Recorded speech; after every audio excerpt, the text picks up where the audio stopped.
책으로 읽는 인간 심리 이번 시간은 내 잘못이 아니야 이기적 편향에 대해 살펴보겠습니다.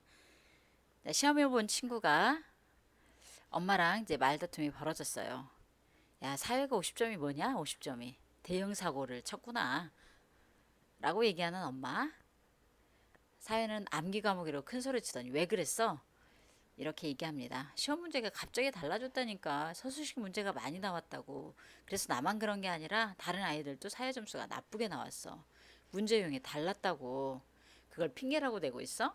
문제 유형이 다르면 선생님이 미리 말씀해 주셨을 거 아니야. 공부도 그에 대비했을 테고.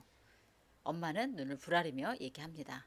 또 아이도 지지 않고 말을 하죠. 그러게 우리 선생님은 가르치는데 문제가 있다니까. 맨날 숙제나 내고.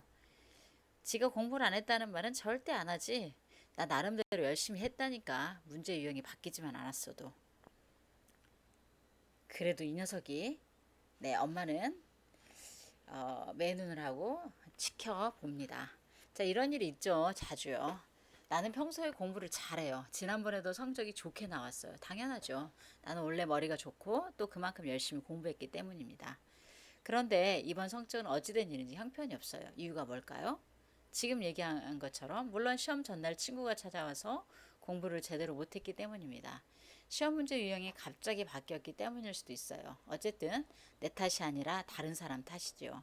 이렇게 성공을 했을 때는 자기가 잘해서 성공한 것이고 실패를 했을 때는 다른 사람이나 상황을 탓하는 것을 뭐라고 하냐면 이기적 편향이라고 합니다.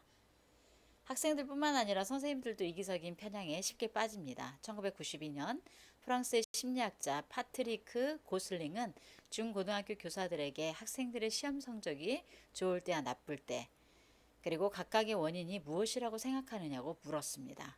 그 결과 대부분의 교사들이 성적이 좋은 것은 교사가 뛰어나거나 교수법이 훌륭해서라고 대답했습니다. 그러나 학생들 성적이 나쁜 것은 학생들이 공부를 안 한 탓이거나 가정환경이 좋지 않아서라고 대답했습니다. 자, 이기적인 편향은 굉장히 여러 군데서 나타납니다. 왜 이런 이기적인 편향이 생겼을까요?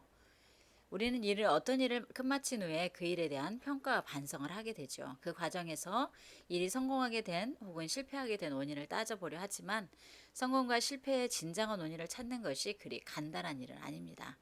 당시의 특수한 상황에서 비롯된 결과일 수도 있고요. 심지어는 정말 우연히 이루어진 결과일 수도 있기 때문입니다.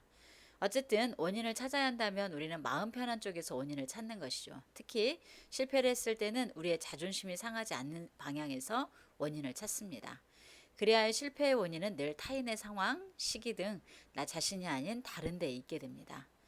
이렇게 이기적인 것이 사람의 마음입니다. 이기적인 편향은 치사하고 비겁하게 보이기는 하지만 일이 잘못됐을 때 실패 원인을 남의 탓으로 돌림으로써 나의 자존심을 유지하는 심리적인 방어 능력입니다.